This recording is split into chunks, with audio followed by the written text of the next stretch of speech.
জাহিন আর কাইফ মুখোমুখি বসে আছে জিজ্ঞাসাবাদ রুমে। কাইফের হ্যান্ডকাপ পরানো হাত দুটো টেবিলের উপরে। সারাপ থানার এসআই হওয়াতে জাহিনের জন্য সুবিধা হয়েছে কাইফের সাথে নিরিবিলি কথা বলার। জাহিন প্রশ্ন করল, কেমন আছিস? কাইফ নাক মুখ কুঁচকে বলে, দেখতে পাচ্ছ না কেমন আছে? আর এখানে এসেছো কোন মজা দেখতে? জাহিন নৈশব্দে হাসল। মজা দেখতে আসেনি, তোর কাছ থেকে আমার কিছু প্রশ্নের উত্তর চাই। কাইফ ভ্রু কুঁচকে নেয়। প্রশ্নের উত্তর? কিসের উত্তর? জাহিন ঠান্ডা গলায় বলল, কেন এমনটা করলি তুই? আমার বিশ্বাস কেন এইভাবে ভাঙলে? কিসের প্রতিশোধ নিলে তুই? খলিল তালুকদের সাথে হাত মিলিয়ে ফাউন্ডেশন আগুন ধরিয়ে আর অয়ন থেকে কিডন্যাপ করে? কাইফ মাথা নিচু করে নীরব রইল কিছু সময়। চোয়াল শক্ত রেখে জাহিনের দিকে চেয়ে বলল, জানতে চাও কিসের প্রতিশোধ নিতে চেয়েছিলাম তোমার কাছ থেকে? জানতে চাই, জানার জন্য এখানে আসা। কাইফ কিরমির করে বলল, আমার বাবার মৃত্যুর প্রতিশোধ নিতে। জাহিন অবাক হলো। তোর বাবার মৃত্যুর প্রতিশোধ নিতে মানে? ভুলে গেলে এর মাঝে 2.5 বছর আগের সেই ঘটনা, যেখানে একজন মধ্যবয়স্ক লোককে চুরির দায়ে এতটাই হেস্তনেস্ত করা হয়েছিল, যিনি তা সহ্য করতে না পেরে আত্মহত্যার পথ বেছে নেন। আমি সেই মানুষটার ছেলে, যাকে তুমি অনাথ করে দিয়েছো। জাহিন বিস্মিত হলো। কি বলছিস এসব? প্লিজ এবার এটা বলো না যে তুমি কিছুই জানো না। জাহিন অতীত স্মৃতিস্মরণ করলো। হ্যাঁ, এমন একটা ঘটনা ঘটেছিল অতীতে, কিন্তু এতে তার কোনো হাত নেই। তাহলে কাইফ তাকে দোষারোপ করছে কেন? লোকটাকে চোর দায়ে জনগণ হাতে নাতে ধরেছিল, আর সেই সময় দলের সকলে সেই পথ দিয়ে যাচ্ছিল। তখন বিষয়টা খতিয়ে দেখার পর জাহিন শুধু এটাই বলে এসেছিল জনগণকে, আপনার 10 জনে যা ভালো বুঝছেন তাই করেন। এতটুকুই ছিল। কিন্তু তারপর কি হয়েছে সেটা জাহিন খুনাক্ষরেও জানে না। আজ এত বছর পর এর জের ধরে কাইফ প্রতিশোধ নিতে এসেছে তার কাছ থেকে। জাহিন ভেবেই দীর্ঘ নিঃশ্বাস ছাড়ল। কাইফ বলল, মনে পড়েছে এবার? নাকি এই তুচ্ছ ঘণ্টানাটা তোমাকে মস্তিষ্কে নেই? তুই আমাকে ভুল বুঝছিস কাইফ। আমি তো... কাইফ চেঁচিয়ে বলল, ভুল বুঝছি না আমি। তুমি যদি ওই সময়ে একটা বিহিত করে আসতে, তাহলে এমনটা হতো না। আর আমার বাবা চোর নয়, আমার বাবাকে মিথ্যে অপবাদ দেওয়া হয়েছিল। বিশ্বাস কর, আমি যদি জানতাম ওনার সাথে ওরা এতটা দুর্ব্যবহার করবে, তাহলে আমি সবটা ঠিক করে আসতাম ওখান থেকে। কাইফ তাচ্ছিল্যময় হেসে উঠে। আজ তোমার এই হুটকারিতার জন্য আমি এতিম। আমার বাবা এই সময় কতটা অসহায় ছিল সেটা বুঝতে পারছো তুমি? ওই সময় উনি ছেলেকে কাছে পাননি, কারণ ছেলে যে শহরে ছিল না। যখন ছেলে শহরে ফিরে আসলো, তখন ঘরে ঢুকে দেখলো তার বাবার নিজিত্ব দেহ ফ্যানের সাথে ঝুলছে। বুঝতে পারছো ছেলের মনে কেমন ঝড় বইছিল তখন? এরপর শুরু হলো আমার জীবনের নতুন অধ্যায়, তোমার থেকে আমার বাবার মৃত্যুর প্রতিশোধ নেওয়া। আগে তোমার শত্রু খলিল তালুকদারকে হাতে হাত মিলায়, তারপর তোমার বাড়ির ড্রাইভার হয়ে তোমার বাড়িতে ঢুকি। শুরু হয় তোমাদের সকলের বিশ্বাস জয় করা। আর আমি সেই বিশ্বাসটা জিতেও নিয়েছিলাম। কিন্তু ওই দিন ফোনটা গাড়িতে রেখে যাওয়াটাই আমার কাল ছিল। আর তখনই খলিল তালুকদার ফোন করে, আর তুমি ধরে ফেললে আমাকে, আর পরেই আমার কিডন্যাপ করে নিলে। আমার ভবিষ্যতে সাজানো সকল গেম তুমি নষ্ট করে দিলে। সবে প্রতিশোধ নেওয়া শুরু করেছিলাম, কিন্তু সবটা নষ্ট করে দিলে। জাহিন নির্বাক হয়ে তাকিয়ে রইল। এই একটা ভুলের জন্য কাইফ এতটা প্রতিশোধ পরায়ণ হয়ে উঠেছে। কিন্তু এটা সত্যি, তার কোনো দোষ নেই এতে। কাইফ তাকে ভুল বুঝেছে। জাহিন কিছু বলতে নিবে, তখনই সারাপ আর একজন কনস্টেবল এসে ঢুকে। সারাপ বলল, ভাই সময় শেষ। জাহিন ভরাট গলায় কাইফকে বলল, আমি বুঝতে পারছি কাইফ তোর ব্যথাটা, কিন্তু তুই আমাকে ভুল বুঝে সব অনফল কাজে লিপ্ত হয়েছিলি। তোর বাবার মৃত্যুতে আমি সত্যি ব্যথিত, কিন্তু এর জন্য আমি দায়ী নই। সেটা তুই যতই আমাকে দায়ী করিস না কেন, আমি আর প্রতিবাদ করব। আর তুই না জেনে না বুঝে প্রতিশোধের আগুনে চলছিস। কাইফ টু শব্দ করলো না, এক নজরে টেবিলের তাকিয়ে আছে। চোখ মুখ অন্য কথা বলছে কাইফের, যেটা ভয়ঙ্কর রূপ নিতে চলেছে। জাহিন বলল। আসে।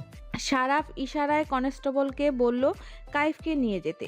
কনস্টেবল এসে কাইফের বাহু ধরে দাঁড় করাতেই কাইফ এক দুঃসাহসিক কাজ করে বসে। কনস্টেবলের কোমরে গুজে রাখা রিভলভারটা হাতে নিয়ে জাহিনের দিকে তাক করে রেগে বলল, আমার আগেই এই কাজটা করা উচিত ছিল, তোকে এই দুনিয়া থেকে সরিয়ে দেওয়া।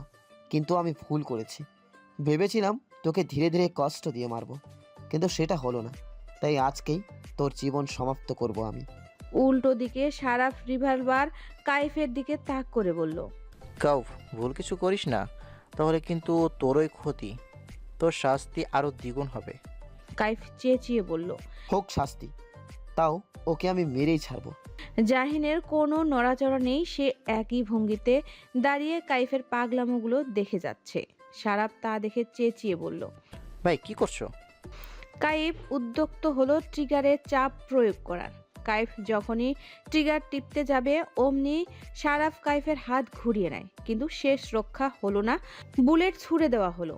সেই বুলেট গিয়ে লেগেছে জাহিনের বাহুতে, যা ভেদ করে দেওয়ালে গিয়ে লেগেছে। জাহিন বাহু চেপে ধরে নিচে বসে পড়ে। গুলি ছুড়ার শব্দ পেয়ে পুলিশের সকল কর্মকর্তারা জিজ্ঞাসাবাদ রুমে আসে। কিছু পুলিশ কাইফকে ধরে। সারাফ জাহিনের কাছে এসে ব্যতিব্যস্ত গলায় বলল, ভাই ঠিক আছো? জাহিন দাঁত চেপে বলল। ঠিক আছে। এর মাঝে কাইফ অট্টহাসিতে ফেটে পড়ে। সকলে অবাক হয়ে তাকিয়ে রইল। কাইফ কি প্রতিশোধের নেশায় পাগল হয়ে গিয়েছে? জাহিনকে হাসপাতালে আনা হয়েছে, বাহুতে ব্যান্ডেজ করা হয়েছে। ভাগ্যকর্মে তেমন গুরুতর কিছু হয়নি, গুলিটা চামড়ার উপর দিয়ে গেছে।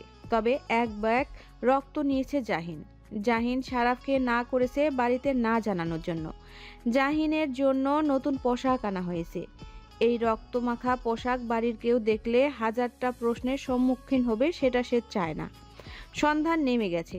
জাহিন প্যাসেঞ্জার সিটে বসে আছে, হাত বারবার মেসেজ করছে। সারাফ পৌঁছে দিবে জাহিনকে বাড়িতে। এই হাত নিয়ে ড্রাইভ করা দুষ্কর তার জন্য। কিছুক্ষণ পর সারাফ আসলো, হাতে ঔষধ তার। সারাফ সিট বেল্ট লাগিয়ে বলল। ভাই ওষুধগুলো ঠিকঠাক মতো খাবে। জাহিন মাথাটা সিটে হেলিয়ে বৃতৃষ্ণা নিয়ে বলল। আর কত ওষুধ খাবো রে ভাই? প্রায় 1 মাস ধরে ওষুধ খাচ্ছে, শেষ আর হয় না। সারাফ ড্রাইভে মন দিল। জাহিন আকস্মিক বলল, তোর বিয়ের প্ল্যান কত দূর?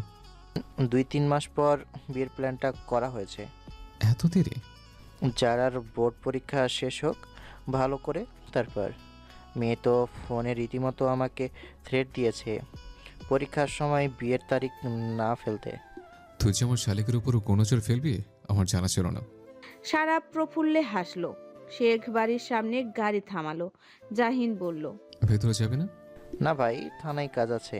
ঠিক আছে, গাড়িটা নিয়ে যা। জাহিন সদর দরজা পেরিয়ে সিঁড়ি বেয়ে নিজের রুমে আসলো।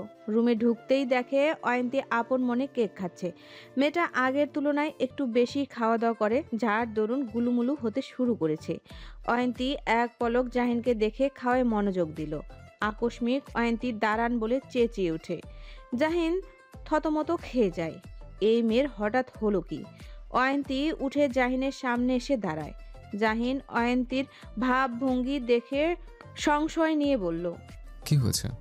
অয়ন্তী উত্তর দিল না, বরং সে বুকের উপর 2 হাত রেখে জাহিনের চারপাশে চক্কর কাটলো কয়েকবার। অয়ন্তী চোখ ছোট করে শক্ত কণ্ঠে প্রশ্ন করল, আপনার পোশাক পরিবর্তন হলো কি করে? বেরিয়েছিলেন তো অন্য পোশাকে। জাহিন ঢোক গিলল।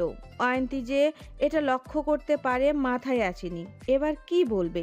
একটা মিথ্যা বললে তো 1000টা মিথ্যা বলতে হবে, আর যেটা সে বড্ড আনাড়ি। অন্যভাবে সামাল দিতে হবে ব্যাপারটা। অয়ন্তী সন্ধিহান গলায় বলল, কোথায় গিয়েছিলেন আপনি? কোথায় যাব? পার্টি অফিসে গিয়েছিলাম। অয়ন্তী ভ্রু কুঁচকে নিল। সত্যি বলছেন? জাহিন নিজের গুরুগম্ভীর রূপে ফিরে এলো। তুমি কি আমাকে সন্দেহ করছো অয়ন্তী? অয়ন্তী ভরকালো। মানে? এই যে, এটা ভেবে হয়তো সন্দেহ করতে পারো কোনোভাবে কোনো মেয়ের সাথে আমি হয়তো অয়ন্তী তেতে উঠল। কি বলছেন? আমি এমনটা কখনো ভাবিনি আপনার সম্পর্কে। সত্যি ভাবনি কোনোদিন? অয়ন্তী জাহিনকে শক্ত হাতে জড়িয়ে ধরে ক্ষীণ স্বরে বলল। আপনাকে সন্দেহ করা আমার সাথে নেই নেতামশাই। জাহিন হাসলো। সে এটা ইচ্ছে করেই বলেছে যাতে অয়ন্তীর মনটা অন্যদিকে ঘুরাতে পারে। জাহিনও বউকে জড়িয়ে বলে। জানি তো, আমার বউ আমাকে সন্দেহ করতেই পারে না। আমি তো একটু মজা করলাম। অয়ন্তী রেগে মেগে জাহিনের পিঠে কিল মেরে বলল। ফাজিল পুরুষ মানুষ। ঠিক আছে, ছাড়েন এবার, ফ্রেশ হয়ে আসে। আরেকটা কথা, পার্টি অফিসে আমার এক্সট্রা পোশাক থাকে, ওখান থেকে নতুন একটা পোশাক পরেছে, কারণ গায়ে পানি পড়ে গিয়েছিল, বুঝলেন? অয়ন্তী সরে এলো। বুঝেছি। জাহিন চলে গেল ফ্রেশ হতে। অয়ন্তীও বেডে গিয়ে বসে। Jahin full sleeve T shirt পরেছে যাতে অয়ন্তীর চোখে না পড়ে তার হাতের ব্যান্ডেজটা। এই দুর্ঘটনা সে আজীবন গোপন রাখবে। জাহিন ফ্রেশ হয়ে অয়ন্তীর সামনাসামনি বসে। অয়ন্তী এক চামচ কেক এগিয়ে বলল। খাবেন? না, তুমি খাও। ঠিক আছে, না খেলে আর কি করার, তবে মজা আছে কেকটা। অয়ন্তী আপন মনে কেক খাচ্ছে। জাহিন মুগ্ধ নয়নে দেখছে তার অনাগত সন্তানের মাকে। অয়ন্তী মুখ তুলে ভ্রু নাচিয়ে বলল। কি এভাবে কি দেখছেন? সাবধান করে দিচ্ছি, আমি যদি আমার পেট ব্যথা করে তাহলে কিন্তু খবর আছে আপনার। অয়ন্তীর ঠোঁটের পাশে ক্রিম লেগে আছে। জাহিন হাত বাড়িয়ে মুছতে নিলে থেমে যায়। তার পরিবর্তে হুট করে অয়ন্তীর অধরে চুমু খেয়ে সরে এসে জিহ্বা দ্বারা নিজের ঠোঁট ভিজিয়ে বলল। ভালো মজা তো কেকটা। অয়ন্তী এখনো হতভম্ব হয়ে তাকিয়ে আছে। জাহিন তাকায় অয়ন্তীর দিকে। অয়ন্তী চামচ দিয়ে নিজের ঠোঁটে ক্রিম লাগিয়ে ঠোঁট ফুলিয়ে বলল। নিন, আর একটু খান তাহলে। জাহিন নৈশব্দে হেসে অয়ন্তীর দিকে এগিয়ে যেতেই অয়ন্তীর জিহ্বা দ্বারা ঠোঁটের ক্রিম মুছে বলল। শখ কত কেক খাওয়ার। জাহিন নির্বাক। অয়ন্তী তাকে ধোঁকা দিল ওইভাবে। ধোঁকা দেওয়ার জন্য তো একটু একটু শাস্তি দেওয়াই যেতে পারে। জাহিন কেকের প্লেটটা সরিয়ে দেয়। কি হলো, সরিয়ে ফেলেন কেন? আমি খাবো তো। জাহিন বাঁকা হাসলো। খাবে তো, তবে কেক নয়, অন্য এক মধুময় সুধা। মানে? জাহিন অয়ন্তীর কথায় পাত্তা না দিয়ে অয়ন্তীর বাহু ধরে অয়ন্তীকে শুয়ে দেয়। অয়ন্তী বড় বড় চোখে তাকিয়ে আছে। জাহিন নিরেট গলায় বলল। প্রায় 1 মাস উপবাসে ছিলাম, এবার উপবাসটা ভাঙা দরকার, নাহলে শুকিয়ে যাব আমি। বলেই নিজের কাজে লিপ্ত হলো। জাহিন ভালোবাসার পরশে ছুঁয়ে দিচ্ছে প্রিয়তম স্ত্রীর অধর জোড়া। অয়ন্তী আবেশের চোখ বন্ধ করে জাহিনের চুল আঁকড়ে ধরে। প্রায় 1 মাস পর স্বামীকে কাছে পেয়েছে অয়ন্তী। জাহিনের ছোঁয়াগুলো এখনও অয়ন্তীকে ভেতর থেকে দুর্বল করে তুলে বারবার। জাহিন অয়ন্তীর গলায় মুখ ডুবিয়ে অয়ন্তীর কানের লতিতে চুমু করে ক্ষীণ গলায় বলল। অয়ন্তী, হুম আমার কিন্তু ছোট্ট একটা রাজকন্যা চাই। যদি রাজপুত্র হয়? জাহিন মুখ তুলে তাকায়। যে আসুক, সে যেন সুস্থভাবে আসে। তাহলে বললেন কেন রাজকন্যা চাই? এটা তো আমার ইচ্ছের কথা বললাম। ও। জাহিন উঠে বসে কেকের প্লেটটা এগিয়ে বলল। নাও, এবার কেকটা খাও। খাবো না আর। খাবে না? তাহলে আমি খাই। যারার বোর্ড পরীক্ষা শুরু আজ থেকে। শেষের 20 দিন যারা কোনো দিক বেদিক না তাকিয়ে ধুমসে পড়েছে। মাঝে মাঝে নুহাস যারাকে পড়া বুঝিয়ে দেওয়ার নাম ধরে যারার কাছে পিঠে থাকতো। সেটা সকলেই বুঝতো, কিন্তু কেউ কিছু বলতো না, এমনকি আজমল শেখও না। যারা যখন খুব মনোযোগ সহকারে পড়তো তখন নুহাস যারার গালে চুমু খেয়ে যেত। যারা তেমন পাত্তা দিত না, কিন্তু নুহাস যখন অতিরিক্ত টর্চার করত যারা তখন রেগে নুহাসের দিকে তাকাতো। নুহাস তখন অপরাধীর মতো বলতো, আচ্ছা আচ্ছা আর করব না, প্রমিস। কিন্তু নিজের কথা রাখতে পারতো না, বারবার একই কাজ করত। আর যারা সহ্য না করে নুহাসকে নিজের রুম থেকে বের করে দিত। যারার মতে আগে পড়াশোনা, তারপর স্বামী নামক এই অদ্ভুত প্রাণীটি। যারাকে হলে পৌঁছে দিবে নুহাস। স্বামী, চাচু, বাবা, ভাই সকলে যারাকে পৌঁছে দিতে চেয়েছিল হলে, কিন্তু যারা মানা করলো। পরীক্ষা দিবে সে একা, আর এত মানুষ গিয়ে কি লাভ? তার চেয়ে ভালো তার সাথে একজন যাক। তাই সকলে ঠিক করে নুহাসই বরং যারাকে পৌঁছে দিক। যারা সকলের কাছ থেকে বিদায় নিয়ে বেরিয়ে পড়ল পরীক্ষা দিতে। জহুরা বেগম মেয়েকে পায়েস খাইয়ে মেয়ের গায়ে মাথায় দোয়া দরুদ পরে ফু দিয়ে দিয়েছে। এটা জহুরা বেগমের অভ্যাস। গাড়ি এসে থামে কলেজের সামনে। যারার একটু একটু ভয় লাগছে, নুহাস নিজের সিট বেল্ট খুলে যারারটা খুলে দিল। যারার ভয়ের তো মুখ দেখে বলল। কি হয়েছে, টেনশন লাগছে? যারা এক ঢোক পানি খেয়ে বলল। বলছিলাম তোমার ভয় হয়নি পরীক্ষার দিন? দেখো আমার বুকটা কিভাবে লাফাচ্ছে। নুহাস আশ্বাস দিয়ে বলল। টেনশন হওয়ার কিছুই হয়নি, ঠান্ডা মাথায় পরীক্ষা দেবে, যেগুলো পারো সেগুলো দিবে, তাতেই হবে। একবার প্রশ্ন হাতে নিয়ে ভয় পেয়ে যাবে। যারা মাথা নাড়ালো। নুহাস যারার কপালে ঠোঁট ছুঁয়ে বলল। চলো গেট পর্যন্ত এগিয়ে দিই। নুহাস চাইলেই কলেজের ভেতরে ঢুকতে পারত, কিন্তু নিয়ম তো নিয়মই। তাই নুহাস নিজের পাওয়ার দেখায়নি। নুহাস যারার কলেজের ভেতরে পৌঁছে দিয়ে যায়, আবার পরীক্ষার শেষে আসবে। যারার পরীক্ষা শেষ, নুহাসকে দেখে সে দৌড়ে আসলো। নুহাস বলল। আস্তে আস্তে পরীক্ষা কেমন হলো? যারা হাসি মুখে বলল। খুব ভালো। ভালো হলেই ভালো। এবার চলো, বাড়ির সবাই টেনশনে মরে যাচ্ছে। যাবো, তার আগে চিপস কিনে দাও। গাড়িতে বসো, নিয়ে আসছি। নুহাস চিপস এনে যারার হাতে তুলে গাড়ি স্টার্ট দিল। বসন্ত এসে গেছে। শীতের আমেজ কাটিয়ে ঋতুরাজ বসন্তর আগমন ঘটেছে। পরিবেশ যেভাবে ঋতুরাজ বসন্তে সেজেছে, তেমনি শেখ বাড়ির নতুন রূপে সেজেছে। শেখ বাড়িতে বিয়ের ধুম লেগেছে। দুটো বিয়ে একসাথে হতে চলছে। এক রিহান অবন্তী, দুই সারা ফ্লিজার। রিহান অবন্তীর বিয়ের কোনো প্ল্যান ছিল না, হঠাৎ করেই সবটা কিভাবে যেন হয়ে গেছে। এই তো সেই দিন রিহান ধুম করে হাটে হাড়ি ভেঙে বসে। অয়ন্তী পুরো পরিবার শেখ বাড়িতে এসেছিল অয়ন্তীকে দেখতে। তখন রিহান ভরা মজলিসে অবন্তীর হাত ধরে বুক ফুলিয়ে দুজনের সম্পর্কের কথা জানিয়ে দেয়। সকলে স্থির চোখে রিহান অবন্তীর দিকে কয়েকক্ষণ তাকিয়ে আবারও নিজেদের কথায় মশগুল হয়। পরিবারের সকলের ভাবমূর্তি দেখে রিহান অবন্তী তাজ্জব বনে যায়। তাদের এই সম্পর্কের বিষয়টা যেন কারো মনে দাগ কাটেনি। তারা তো ভেবেছিল এই বিষয়টা জানতে পারলে ঝড় বইবে, কিন্তু ঝড়ের কোনো আভাসই নেই। কিন্তু যখন রিহান অবন্তী জানতে পারল এটা পেছনে জাহিন আর অবন্তীর হাত আছে, তখন দুজনেই হতবাক হয়ে পড়ে। অয়ন্তী যখন রিহান আর বোনের সম্পর্কের কথা জানতে পারে, তখন জাহিনকে সবটা জানায়। আর দুজনে মিলে পরিবারের সবাইকে ম্যানেজ করে। এই তো সেদিন অয়ন্তী নিজেকে সতেজ করার জন্য ছাদে উঠতে নিলে রিহানের কথা শুনে থেমে যায়। আর রিহানের কথা শুনে বুঝতে পারে সবটা। ছেলে মেয়ে যেহেতু দুজনকে ভালোবাসা, তাতে পরিবারের বাধা হয়ে দাঁড়ানোর কোনো মানেই হয় না। দেখা গেল অন্যত্র বিয়ে দিয়েছে ছেলে মেয়েদের, কিন্তু দুজনের দাম্পত্য জীবনে অসুখী। তখন কি পরিবার সুখে থাকতে পারবে না। তাই তাদের সুখী পরিবারের সুখ। তাই এই বিয়ের আয়োজন। দুটো বিয়ে শেখ বাড়িতেই হবে। বরযাত্রী হিসেবে মেয়ের বাড়িতে যাওয়া হবে না। শেখ বাড়ি বর্তমান কনে আর বরের বাড়ি।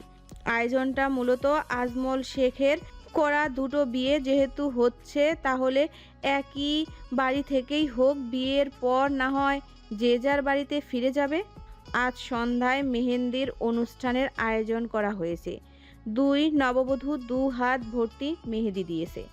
যারা মেহেদি দিতে বসেছে পাশেই নুহাস বারবার মেহেদি ইনস্ট্রাকশন দিয়েই যাচ্ছে। এভাবে নয়, ওভাবে দেন মেহেদি। যারার প্রথম দিকে এটা ভালো লাগলেও এবার অসহ্যকর লাগছে। মেহেদি আর্টিস্টকে ভালো করে মেহেদি দিচ্ছে না নুহাস বারবার হাত ঢুকাচ্ছে। যারা গরম চোখে নুহাসের দিকে ফিরে বলল। কি সমস্যা তোমার? নুহাস ভাবশীল হয়ে বলল। আমার আবার কি সমস্যা হবে? তাহলে কানের গোড়ায় এসে এভাবে ভ্যান ভ্যান করছো কেন? ওমা, আমি দেখবো না আমার বইয়ের মুসলিম হাতে কেমন মেহেদির ডিজাইন দিয়েছে? না, দেখবে না। কেন দেখবো না? যারা নাক ফুলিয়ে ফোঁস করে শ্বাস ফেলল। তুমি যাবে এখান থেকে, নাকি তোমার গালে মেহেদি লেপটে দিব আমি? হ্যাঁ। নুহাস ঠোঁট টিপে হাসলো। ওকে, চলে যাচ্ছি। নুহাস সারাফের কাছে এসে বলল। দে 1000 টাকা দে। সারাফ নুহাসকে 1000 টাকা দিল।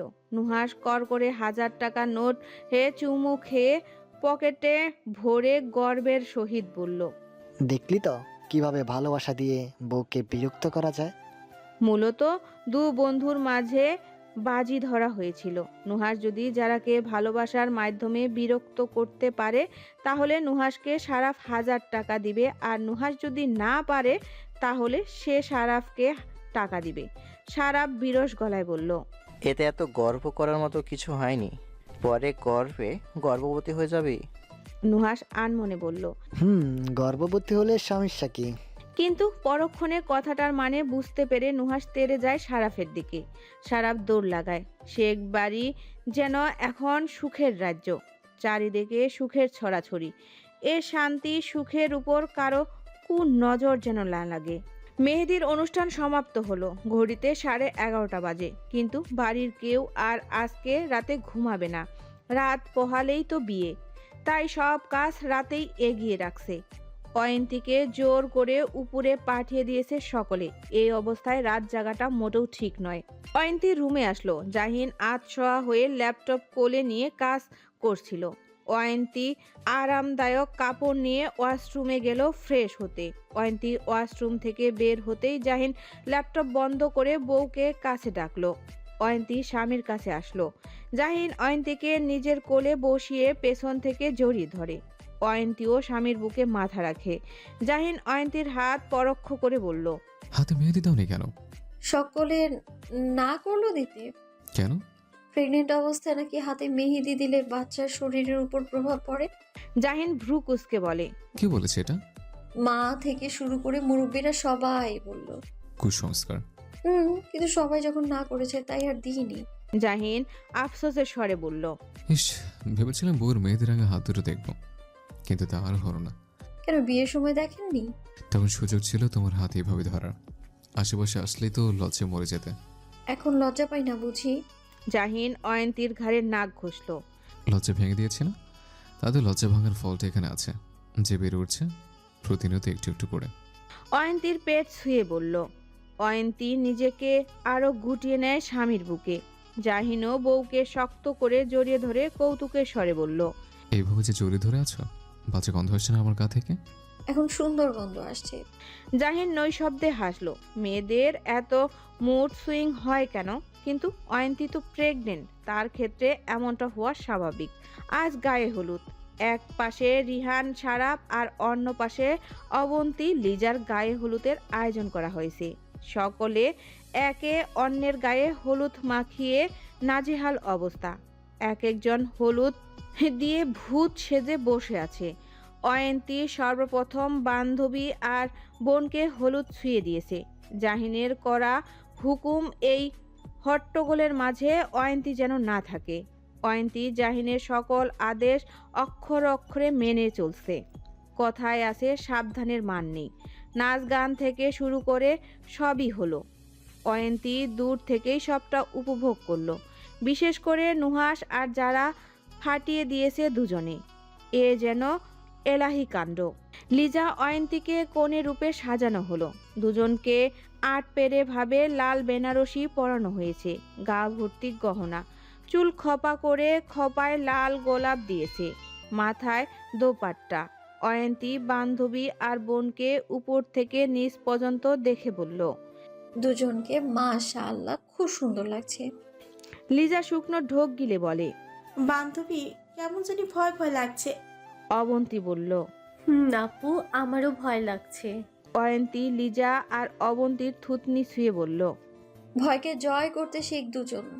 তোরা দুজন বস, আমি নিচে গিয়ে দেখি কত দূরে এগুলো বিয়ের কার্যক্রম। নুহাস গায়ে হাত রেখে মনমরা হয়ে বসে আছে। তার সামনে দুজন পুরুষ শেরওয়ানি পরে বর সেজে ফিটফাট হয়ে আছে। নুহাস বারবার হতাশ নিঃশ্বাস ছাড়ছে।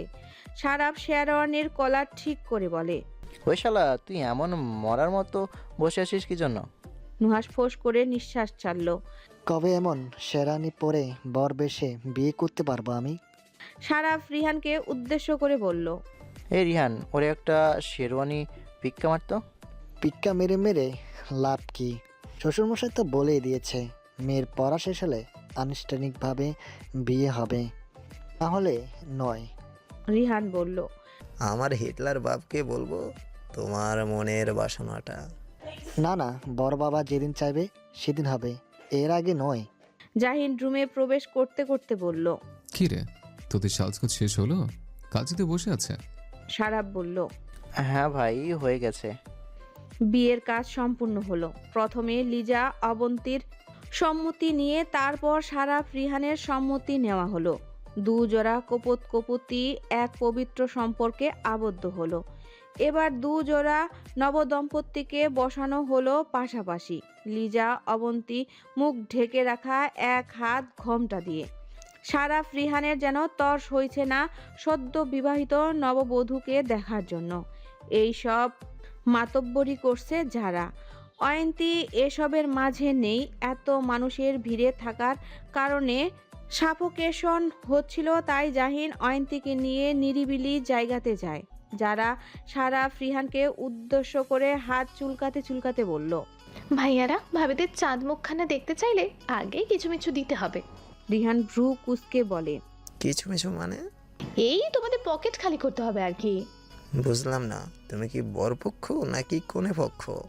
আমি সেই পক্ষ যে পক্ষ গেলে টাকা ইনকাম করা যাবে। আমার বউয়ের মুখ আমি দেখব, তাতে তোকে কোনো টাকা দিতে পারবো না আমি। নুহাস ফোরন কাটল। একদম কোনো টাকা দেওয়া হবে না, গায়ে মারলো না আপনি মরল। যারা চোখ পাকিয়ে তাকালো। নুহাস বইয়ের আগুন ঝরা রূপ দেখে থমকালো। ঢোক গিলে গলা খাকারি দিয়ে বলল। সারাপ, রিয়ান দিয়ে দে, এমন করিস কেন? তোর বোনকে তো টাকা দিচ্ছিস। কিন্তু বিড়বিড় করে বলল। এই আগুন জ্বলা রোদ দিয়ে নিজেকে পোড়াবো, রাতে তোমাকেও পোড়াবো, শুধু রাতের অপেক্ষা। সারাপ রিহান চুপচাপ জারার করা ডিমান্ডের টাকা দিয়ে দিল। লিজা অবন্তীর ঘোমটা তোলা হলো। দুই নববধূর সামনে আয়না ধরা হলো। সারাফ রিহান দুজনে আয়নায় তাকালো। সদ্য বিবাহিত স্ত্রীর লজ্জারাঙ্গা মুখের দিকে মন্ত্রমুগ্ধের ন্যায় তাকিয়ে রইল। এর মাঝে একজন বলল। আয়নাতে কি দেখো দুজনে? যারা চেঁচিয়ে উঠল। এই দাঁড়াও, একজন একজন করে বলো। সারাপ ভাইয়া তুমি আগে বলো। সারাপ দুষ্টু গলায় বলল। আমার 2 অক্ষরের বউকে। লিজা চমকে আয়নাতে তাকায়। দুজনের চোখাচোখি হলো। 2 অক্ষরের বউ মানে? তার মানে লিজার চমকিত চেহারাটা দেখে সারা বড্ড মজা পেল। যারা বলল। এবার ভাইয়া তুমি বলো। রিহান বিমোহিত গলায় বলল। এক কঠিন মানবীকে যে মানবীর হৃদয়ে নিজের নাম লেখাতে হাজার প্রয়াস চালাতে হয়েছে। অবন্তী চোখ তুলে আয়নায় তাকায়। মিলন ঘটল দুজোড়া নয়নের। রিহানের চোখে বিরাজ করছে প্রশান্তির ছাপ। অবশেষে প্রিয় মানুষটিকে আইন আর শরীয়ত মোতাবেক নিজের করে পেল। অদ্ভুত এক সুখ বিরাজ করছে মনের মাঝে, যা রিহানের জন্য ব্যক্ত করা দুর্বিশ্ব। বৌভাতের অনুষ্ঠান সমাপ্ত হলো। আয়োজনের কোনো কমতি ছিল না। শেখ বাড়ির আত্মীয় স্বজনে ভরপুর। দুটো বিয়ে নির্বিঘ্নে সমাপ্ত হলো। কিছু কিছু আত্মীয় রয়ে গেছে আর সকলে চলে গেছে। অয়ন্তী নিজ হাতে বান্ধবী আর বোনকে সাজিয়ে দিচ্ছে নতুন এক জীবনে পদার্পণ করার জন্য। লিজা অবন্তী সাজসজ্জা সম্পূর্ণ হলো। এবার পালা 2 নববধূকে তাদের গন্তব্যে পৌঁছে দেওয়া। 3 তলায় সারাপ আর লিজার বাসর রাতের আয়োজন করা হয়েছে। অয়ন্তী বেশি সিঁড়ি ওঠানামা বারণ, তাই আর 3 তলায় যাবে না। অবন্তীকে যারা আর অন্যান্য মেয়েরা নিয়ে গেছে রিহানের রুমে রয়ে গেছে অয়ন্তী আর লিজা। অয়ন্তী গলা খাকারি দিয়ে বান্ধবীর উদ্দেশ্যে বলল। শুভ কামনা রইল আজকের রাতটার জন্য। লিজা নিরুত্তর। লিজাকে এমন অন্যমনস্ক দেখে অয়ন্তী লিজার বাহু ধরে বলে। এই লিজা, কই হারিয়ে গেলি? লিজা চমকে উঠে বলল। কি হয়েছে? লিজা চমকে উঠল, বলল। অয়ন্তী দুষ্ট গলায় বলল। এখন থেকে কল্পনা করা শুরু হয়ে গেছে বুঝি? বান্ধবীর ইঙ্গিত বুঝতে পেরে লিজা লাজুক হলো। কি বলছিস এসব? বুঝি এই সময়টা আমিও পেরিয়ে এসেছি। এমন সময় যারা রুমে ঢুকে বলল। লিজা ভাবি এবার চলো, তোমাকে তোমার স্থানে রেখে এসে আমার দায়িত্ব পালন করি। অয়ন্তী বান্ধবীর কানে কানে কিছু একটা বলাতে লিজা রেগে মেগে বলল। অয়ন্তী ভালো হচ্ছে না কিন্তু। অয়ন্তী হাসতে হাসতে বলল। যারা নিয়ে যাও ওকে। লিজা ধাপে ধাপে এগিয়ে যাচ্ছে নতুন জীবনে, নতুন এক অনুভূতির দিকে। কিন্তু লিজার মাথায় হাজারো প্রশ্ন ঘুরপাক খাচ্ছে সারাপের মুখে 2 অক্ষরের বউ কথাটা শুনে। বিয়ের পর অনেকবার প্রয়াস করেছে সারাফের সাথে এই বিষয়ে কথা বলতে, কিন্তু পারেনি। কিন্তু আজ রাতে এই প্রশ্নের উত্তর সে সারাপের নিকট থেকে নিয়েই ছাড়বে। যারা সমস্ত কাজ শেষ করে নিজের রুমে আসে, হাত পা ছড়িয়ে শুয়ে পড়ে। পকেট গরম আজকে তার। 2 ভাইয়ের কাছ থেকে মোটা অঙ্কের টাকা কামিয়েছে সে। এই টাকা দিয়ে কি করবে না করবে সব প্ল্যান করে ফেলেছে, শুধু বাস্তবায়ন করার পালা। যারা উঠে বসে ফ্রেশ হতে হবে, ফ্রেশ হয়ে ঝাক্কাস একটা ঘুম দিবে। এই কদিনে ঘুমাতে পারেনি ভালো করে। লিজা ঘরের মধ্যবর্তী স্থানে দাঁড়িয়ে। ঘরের চতুর্দিকে তাজা ফুলের সমাহার। ভীষণ সুন্দর করে ঘরটা সাজানো হয়েছে, মনে হচ্ছে জীবন্ত এক ফুলের বাগান। ফুলের গন্ধ মোমো করছে। লিজার ঢোক গিলল, কেমন কেমন জানি লাগছে, মনের মাঝে তোলপাড় হচ্ছে। দরজা লাগানোর শব্দ পেয়ে লিজা চমকে উঠে পিছনে ফিরে তাকায়। সারাপ দাঁড়িয়ে, ঠোঁটের কোণে চাওড়া হাসি রেখে তার দিকে এগিয়ে আসতে নিলে লিজা 2 কদম পিছিয়ে বলল। দাঁড়ান ওখানে। সারাপ অবাক হলো। মানে এই রাতটা কি দাঁড়িয়ে থেকে কাটাবো নাকি? দরকার পড়লে দাঁড়িয়ে কাটাবেন। সারাপ অসহায় হলো। কি বলছো তুমি এসব? ঠিকই বলেছি। সারাপ এগোতে নিলে লিজা তড়িঘড়ি করে বলল। ওখানে দাঁড়ান। আমার কাছে আসতে চাইলে আবার প্রশ্নের উত্তর দিতে হবে। সারাপ হতাশ হলো। বুঝলাম না, এটা বাসর ঘর নাকি পরীক্ষার হল যে আমাকে প্রশ্নের উত্তর দিতে হবে? লিজা বিরস গলায় বলল। ঠিক আছে, আপনাকে উত্তরও দিতে হবে না আর আমার কাছেও আসতে হবে না। সারাপ আতকে উঠে। এই না না, এমনটা করে কেউ? বলো, তুমি প্রশ্ন করো, আমি উত্তর দিতে প্রস্তুত। লিজা গম্ভীর হলো। আপনি আমায় 2 অক্ষরে বউ বলে ডাকলেন কেন আয়না দেখার সময়? তার মানে কি আপনি ওই রং নাম্বারে অসভ্য অভদ্র লোকটা যে আমারে ফোন করে 2 অক্ষরে বউ 3 অক্ষরে জামাই এইসব বলতেন? সারাপ গর্বের সহিত বলল। ওটা আমি ছিলাম। ওটা আমি ছিলাম ভেঙে এই কথাটা বললাম আমি, আবার গর্বের সহিত বলা হচ্ছে? সারাপ দ্রুত বেগে লিজাকে পেছন থেকে জড়িয়ে বলল। আরে রাগ করছো কেন? 2 অক্ষরের বউ আমার। এই ছাড়ুন আমাকে, দুশ্চরিত্র লক্ষ্য থাকার। সারাপ ঝগড়া করার মুডে নেই, সে অন্য মুডে আছে। এই রাতটা কি ঝগড়া করার রাত নাকি? এই রাতটা তো প্রেমময় অস্থিরতার এক রাত, যে রাতটা নিয়ে চাইলে একটা কাব্য রচনা করা যেতে পারে। সারাপ লিজার ঘাড়ে গভীর চুমু বসালো। আচমকা এমনটা হওয়াতে লিজা কেঁপে উঠে। কথা আটকে গেল কণ্ঠনালীতে। সারাপের কণ্ঠ খাদে নামিয়ে বলল। ঝগড়া করে কাটাতে চাও নাকি রাতটা? লিজা মৃদু কণ্ঠে বলল। না। সারাপ লিজার কাঁধে থুতনি ঠেকিয়ে কৌতুকের স্বরে বলল। তাহলে কি করতে চাও? লিজা সারাপের বাহু বন্ধ থেকে নিজেকে ছাড়িয়ে দূরে সরে দাঁড়ায়। বুকে হাত চেপে জোরে জোরে শ্বাস নিচ্ছে। লজ্জায় মনে হচ্ছে কান দিয়ে গরম ধোঁয়া বের হচ্ছে। আকস্মিক রুম অন্ধকার হয়ে গেল। লিজা ভীত হয়ে কিছু বলতে নিবে, তৎক্ষণাৎ নিজের কানে অনুভব করলো কারো গভীর কণ্ঠস্বর। ভালোবাসি লিজা, খুব ভালোবাসি তোমায়। এই ভালোবাসার পূর্ণতা পাওয়ার অনুমতি কি দেবে আমায়? লিজা মৌন। মৌনতা সম্মতির লক্ষণ বুঝে সারাপ লিজাকে পাজাকোলে তুলে নেয়। লিজা আচমকা এটা হওয়াতে ভয়ে সারাপের গলা জড়িয়ে ধরে। ধুক ধুক করছে অন্তর, অঙ্গ প্রত্যঙ্গ অসাড় হয়ে আসছে। লিজার পিঠ ঠেকল ফুলের সজ্জিত নরম বিছানায়। সর্বাঙ্গে বয়ে গেল স্রোতের ধারা। পর পর অনুভব করলো সারাপের পুরুষালী হাতের মুঠোতে নিজের ছোট্ট হাত দুটো। লিজা মুচড়ে উঠল। সারাপের গরম ভারী নিঃশ্বাস আছড়ে পড়ছে লিজার মুখমণ্ডলে। পরপরই কপালে এক দফা চুমুর বর্ষণ পড়ল। লিজার চোখ বন্ধ করল। সারাপ লিজার অধৈর্যরা এগোতে নিবে, তখনই ফোনটা শব্দ করে ওঠে। নিস্তব্ধ কক্ষে এভাবে শব্দ করাতে দুজনে চমকে উঠে। লিজা অস্পষ্ট গলায় বলল। কি হলো? সারাপ তপ্ত নিঃশ্বাস ছেড়ে উঠে বসলো। প্যান্টের পকেট থেকে ফোন বের করে দেখলো নুহাস মেসেজ করেছে, তাও আবার এটা বলে। কি করছিস দোস্ত? ঘুমাচ্ছিস নাকি জেগে আছিস? সারাপ হতাশ নিঃশ্বাস ছাড়ল। এটা ভেবে এই ছেলেটা কি তার বন্ধু নাকি দুশ্মন? নিজে তো বাসর করে বসে আছে আর এখন তার বাসরে পানি ঢালতে এসেছে। সারাপ ফোন নামক যন্ত্রটার পাওয়ার অফ করে রেখে দিয়ে পুনরায় লিজার কাজে নিমগ্ন হলো। শুরু হলো নতুন এক না জানা অনুভূতির জোয়ারে গা ভাসানো। নিস্তব্ধ কক্ষ, ঘরের আনাচে কানাচে ছোট ছোট বাহারি রঙের মোমবাতি জ্বলছে। মোমবাতির আলোর ছটায় সারা রুম আলোকিত হয়ে আছে। ফুলে সজ্জিত খাটের মধ্য স্থানে অবন্তী বসে। নীরব কক্ষ, তার উপর ফুলের মিষ্টি সুবাস। অবন্তীর মনের অজানা ভয়গুলো যেন আরো উস্কানি দিচ্ছে। বুকের ভেতরটা টিপটিপ করছে। দরজায় শব্দ হলো। অবন্তীর বুকের ভেতরটা ধক করে উঠল। একটু নড়েচড়ে বসে দম আটকে দৃষ্টি নিবদ্ধ করলো দরজার পানে। রিহান ভেতরে ঢুকে সরাসরি তাকালো অবন্তীর পানে। অবন্তী লজ্জায় নজর সরিয়ে নেয়। রিহান বুকে হাত বেঁধে স্থির চোখে অবন্তীর দিকে তাকিয়ে রইল।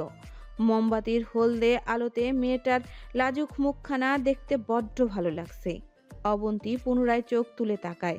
রিহান মুচকি হেসে আলমারির দিকে এগিয়ে গেল। গোলাপের তোড়া আর ছোট একটা গয়নার বাক্স নিয়ে অবন্তীর সামনে বসলো। ফুলের তোড়াটা অবন্তীর দিকে এগিয়ে বলল, আমার মিসেসকে দেওয়া আমার পক্ষ থেকে প্রথম ফুলের নিবেদন। অবন্তী হাত বাড়িয়ে তোড়াটা নিল। রিহান গয়নার বক্সটা খুলে এগিয়ে বলল, এটা তোমার পছন্দ হয়েছে? অবন্তী দেখলো একটা ডায়মন্ডের আংটি। রিহান পুনরায় বলল, পছন্দ হয়নি? অবন্তী মাথা নাড়িয়ে বলল, না না, পছন্দ হয়েছে আমার। রিহান হাসলো। এই ঘরের মালিকটাকে পছন্দ হয়নি? অবন্তী লাজুক হেসে বলল, তাকে পছন্দ বলেই বিয়েটা করেছি। রিহান হেসে অবন্তীর বাঁ হাতটা টেনে ধরল। আংটিটা অবন্তীর অনামিকা আঙ্গুলে সযত্নে পরিয়ে কিছুক্ষণ চেয়ে রইল আংটি পরিহিত আঙ্গুলটার দিকে। অবন্তী রিহানের দিকে তাকিয়ে রইল। কি এত দেখছে এই লোক? রিহান বিমোহিত গলায় বলল, ভীষণ সুন্দর লাগছে। রিহান আচমকা অবন্তীর হাতে ঠোঁট ছুঁয়ে দেয়। অবন্তী চোখ বন্ধ করে নেয়। পরপর গালে অনুভব করে রিহানের শক্তপোক্ত হাতের পরশ। রিহানের হাতের উপর নিজের হাতটা রাখে অবন্তী। রিহান প্রিয়তমার কপালে ভালোবাসার পরশ এঁকে মুখটা এগিয়ে নেয় অবন্তীর কানের কাছটায়। অবন্তীর কানে ঠোঁট ছুঁয়ে ফিসেল কণ্ঠে বলল, আই লাভ ইউ অবন্তী। অতীতের সকল পিছুটান ভুলে কি আমরা একটা নতুন অধ্যায় শুরু করতে পারি না? অবন্তী জোরে নিঃশ্বাস ছাড়ল। দু হাত বাড়িয়ে রিহানের পিঠে রাখলো। অর্থাৎ অবন্তী চায় জীবনে নতুন এক অধ্যায় শুরু করতে। রিহান দুর্বৃত্ত হাসল। নিবিড়ভাবে জড়িয়ে ধরল মেয়েটিকে নিজের বক্ষস্থলে। দুজনের হৃৎস্পন্দন এক হলো। শরীর ছুঁয়ে আসে শরীরে। পেরিয়ে গেল কয়েক মুহূর্ত। এবার এলো সেই কাঙ্ক্ষিত মুহূর্তটি, যে মুহূর্তটির জন্য প্রাপ্তবয়স্ক নরনারী অপেক্ষা করে থাকে। রিহান ধীরে ধীরে অবন্তীকে শুইয়ে দেয়। সর্বাঙ্গ জুড়ে লাজ বিচরণ করছে অবন্তীর। নতুন এক অনুভূতির সাথে দুজনে সাক্ষাৎ হলো। সূচনা হলো এক নতুন অধ্যায়। দুটি হৃদয়, দুটি মন, দুটি আত্মা, দুটি দেহ আজ মিলেমিশে একাকার হলো। যার মাঝে এতটুকুও ফাঁক নেই, আছে পরিপূর্ণতা। যারা ভেজা চুল টাওয়ালে পেঁচাতে পেঁচাতে ওয়াশরুম থেকে বের হলো। লম্বা একটা শাওয়ার নিয়ে এখন আরাম লাগছে। ওয়াশরুম থেকে বের হয়ে যারা চমকে উঠে রুমে পুরো আধারে ডুবে আছে, কিন্তু সে তো আলো নিভায়নি। তাহলে যারা সুইচ অন করে সোজা ড্রেসিং টেবিলের সামনে গিয়ে গলায় ঘাড়ে লোশন মেখে পেছনে ফিরে তাকাতেই চোখ বড় বড় করে চেঁচিয়ে ওঠে। নুহাস আয়েশি ভঙ্গিতে পায়ের উপর পা তুলে শুয়ে আছে, মুখে বাঁকা হাসি। যারা রাগে চেঁচিয়ে উঠল, তুমি এখানে কি করছো? কতটা ভয় পেয়েছি জানো? নুহাস উঠে দাঁড়ায়, যারার দিকে এগিয়ে আস্তে আস্তে বলল, ইস, আমার বউটা ভয় পেয়েছে, কাছে আসো, ভয় দূর করে দিই। ঢং। যারা ভেজা চুল থেকে টাওয়াল খুলে তা চেয়ারের উপরে রেখে চুল ঝাড়তে শুরু করলো। নুহাস যারাকে পেছন থেকে জড়িয়ে ধরে ভেজা চুলে মুখ ডুবিয়ে জোরে নিঃশ্বাস নিল। যারা সাজিয়ে বলল, উফ, ছাড়ো তো। আর তুমি এই রুমে কি করছো বলো তো? নুহাস ধীরে বলল, যেখানে বউটা আমার এই ঘরে না এসে থাকবো কি করে? তা জনাব, আপনি কেন এসেছেন এই ঘরে? আজকে তো সারাব আর রেহানের বাসার রাত, তাই না? এখন কি হয়েছে? একদিকে বন্ধু বাসর করছে, আরেকদিকে ভাই বাসর করছে, তাহলে আমি কেন বাকি থাকবো? আমারও উচিত বাসর করা। যারা বিচলিত হলো, শিউরে উঠল হৃদয়খানা। এতক্ষণের রুদ্রমূর্তি রূপটা ডুবে গেছে। মিনিয়ে যাওয়া কণ্ঠে বলল, বাসন না করলে ওই দিন? তো দ্বিতীয়বার কি বাসর করা মানা? যারা জবাব দিল না। নুহাস যারার ভেজা ঘাড়ে ঠোঁট ছোঁয়ালো। যারা কেঁপে উঠে আঁকড়ে ধরে পেটের উপরে থাকা নুহাসের হাত। সময় গড়ালো, দুজনে একই স্থানে দাঁড়িয়ে। নুহাস নিজের ভালোবাসাগুলো প্রদান করছে যারার ঘাড়ে, যারা তা সদরে গ্রহণ করছে। হুট করেই পাজাকলে তুলে নেয় যারাকে নুহাস। কয়েক কদম ফেলে বিছানায় ধারে এলো। পর যারাকে বিছানায় বসিয়ে নিজের লাইট বন্ধ করে পুনরায় এলো যারার নিকটে। যারার কানের লতিতে ঠোঁট ছুঁয়ে বলল, অনুমতি পত্র কি পেতে পারি মিসেস, আপনার গভীরে আসা? যারা ধীরে বলল, অনুমতি পাত্র যদি বাতিল করা হয় তখন? বাতিল হবে না জানি। যদি হয়? হবে না শেষ। নুহাসা বলতে বলতে যারার কাঁধ থেকে চুল সরিয়ে ঠোঁট ছোঁয়ালো যারার উন্মুক্ত কাঁধে। খামচে ধরে যারা নুহাসের কলার, ঠোঁটে ঠোঁট মিলিত হলো। হাতের বাঁধন, হাত, নিঃশ্বাসের মিলন। যারার পিঠ গিয়ে ঠেকে বিছানায়। পরপর অনুভব করলো নুহাসের পুরুষালী ভারী সুঠাম নগ্ন দেহ। ধীরে ধীরে দুজনের শ্বাস প্রশ্বাসের গতি বাড়ল। যারার চিকন হাত দুটো ব্যস্ত হলো নুহাসের নগ্ন পিঠে। মত্ত হলো দুজন দুজনাতে। সময় গড়ালো। খারাপ সময়গুলো যেতে যত দেরি হয়, ঠিক তার উল্টো ভালো সময়গুলো যেন জলদি চলে যায়। অয়ন্তী প্রেগনেন্সির 9 মাস চলছে। এখন আর আগের মতো হাঁটাচলা করতে পারে না অয়ন্তী। পায়ে পানি জমে ফুলে গেছে। স্বাস্থ্যের উন্নতি হয়েছে। 9 মাস আগে অয়ন্তী আর 9 মাস পরের অয়ন্তীর মাঝে অনেক ফারাক। নব্য মা হওয়ার সুবাদে আগের তুলনায় সৌন্দর্য বৃদ্ধি পেয়েছে। অয়ন্তী পেট স্বাভাবিকের তুলনায় বেশি বড়। সবাই ভেবেছিল টুইন বেবি হবে, কিন্তু যখন আলটা করলো তখন জানলো টুইন বেবি নয়, বরং একটা ছেলে বাচ্চার মা হতে চলছে অয়ন্তী। সকলে যখন সংবাদটা জানলো তখন শেখ বাড়িতে খুশির জোয়ার ভেসে যায়। বিশেষ করে রোকেয়া বানু ভীষণ খুশি। নাতির ঘরে পুতি আসতে চলেছে আর কদিন পর। এই খুশিতে রোকেয়া বানু পুরো এলাকা জুড়ে মিষ্টি বিলিয়েছে। অয়ন্তীর পেট বড় হওয়ার কারণ বাচ্চার ওজন বেশি। বাচ্চা বড়সড় হওয়ার পেছনে বিশাল কাহিনী। জাহিন বেশিরভাগ নিজের কার্যক্রম ফেলে অয়ন্তীকে নিয়ে পড়ে থাকে। অয়ন্তীকে টাইম টু টাইম খাওয়াতে হবে, সব সে দেখে। অয়ন্তী বড় পেট নিয়ে বেলকনিতে আসলো। সারাদিন শুয়ে বসে থাকতে ভালো লাগে না। জাহিনের গাড়ি বাড়ির ভেতরে এসে ঢুকে। 1 ঘন্টা আগে জাহিন বেরিয়েছিল আর এর মাঝে চলেও এসেছে। বাইরে মন টেকে না লোকটার। অয়ন্তীও রুমে আসে। আজ জাহিনের সাথে সে ঝগড়া করবে। জাহিন রুমে ঢুকে বইয়ের থমথমে মুখ দেখে ব্যাগটা রেখে বলল, কি হয়েছে? আপনার জন্য আমার হাঁটাচলা করতে অসুবিধা হয়। জাহিন অপরাধী গলায় বলে, আমি আবার কি করলাম? আপনি যদি আমাকে এইভাবে গান্ডে পিণ্ডে না খাওয়াতেন তাহলে এমনটা হতো না। জাহিন মুস্কি হেসে অয়ন্তীকে কাছে এনে নিজে বসে অয়ন্তীকে নিজের কোলে বসিয়ে বলে, আমাদের বাচ্চার সুস্থের জন্যই তো তোমাকে গান্টি পিন্ডে খাওয়ালাম। অয়ন্তী মন খারাপ করে বলল। আমি অনেক ভারী হয়ে গেছি তাই না? জাহিন অয়ন্তীর ফোলা ফোলা গালে চুমু খেয়ে বলল, তোমাকে আর আমাদের সন্তানকে বহন করার মতো যথেষ্ট শক্তি আমার আছে। অয়ন্তী আচমকা পেটে হাত রেখে চেঁচিয়ে উঠে। জাহিন শঙ্কিত কণ্ঠে বলল, কি হয়েছে? আপনার ছেলে আমার পেটে ফুটবল খেলছে। জাহিন হাসলো, অয়ন্তীর পেটে হাত রেখে শাসানো স্বরে বলল, এই যে মাকে একদম কষ্ট দিবে না। যদি মাকে কষ্ট দাও তাহলে বাবা কিন্তু অনেক বকুনে দিবে তোমাকে। অয়ন্তী হতবাক হয়ে তাকালো। জাহিন অয়ন্তীর চাউনি দেখে বলে, কি হয়েছে? আপনার কথা শুনলো কি করে? শান্ত হয়ে গেছে বুঝি? হুম। জাহিন অয়ন্তীকে বিছানায় বসিয়ে নিজে হাঁটু ভেঙে বসে পেটে চুমু খেয়ে আদুরি কণ্ঠে বলে, এই তো গুড বয়, একদম শান্ত হয়ে থাকবে, কোনো নাচানাচি নয়, বুঝলে?